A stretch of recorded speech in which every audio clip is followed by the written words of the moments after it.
Hello सेवा नमस्ते, म बबिता राई। हजुरहरू सन्चै हुनुहुन्छ होला। म चाहिँ एकदमै बिरामी छु है।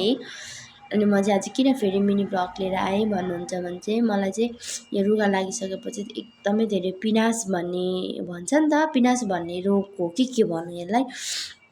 रुगा लागेपछि चाहिँ पिनास भन्छ क्या, बल्झिन्छ भन्छ। अनि यस्तो यस्तोहरू दुख्ने होइन, यस्तोहरू दुख्ने, अनि कस्तो सासहरू फेर्न साह्रो हुने, अनि नाकबाट पानी चुहिने होइन। अब अलरेडी अब रुगा लाग्दा नाकहरू त बन्द भइहाल्छ होइन, पानीहरू त आइहाल्छ।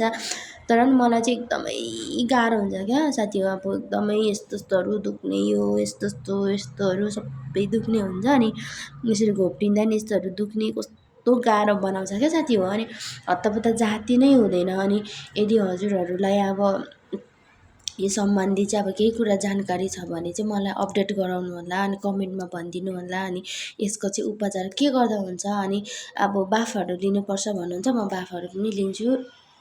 किन भन्दाखेरि अब बिहान बेलुका बाफ लियो भने चाहिँ सन्चो हुन्छ, एकदमै राम्रो हुन्छ भन्नुहुन्छ नि त। अनि मैले त्यही भएर म चाहिँ लिन्छु। अनि लिँदा पनि मलाई चाहिँ ठिकै हुँदैन यो। अनि पिनास पिनास भन्छ। अनि त्यसरी आयुर्वेदिक गराउनुपर्छ भन्नुभयो, त्यो आयुर्वेदिकहरू पनि गराएको थियो, तर पनि त्यसले मलाई निको भएन।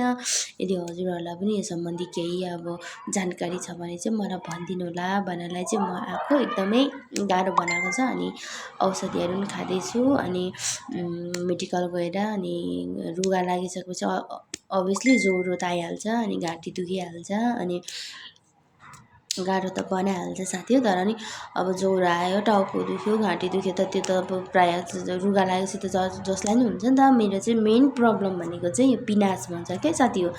पिनास चाहिँ अब के कारणले हुन्छ, कस्तो कारणले हुन्छ र कसरी जाती हुन्छ भनेर चाहिँ हजुरहरूसँग छ भने चाहिँ मेरो युट्युब फ्यामिलीहरूले चाहिँ मलाई सजेसन दिनुहोला।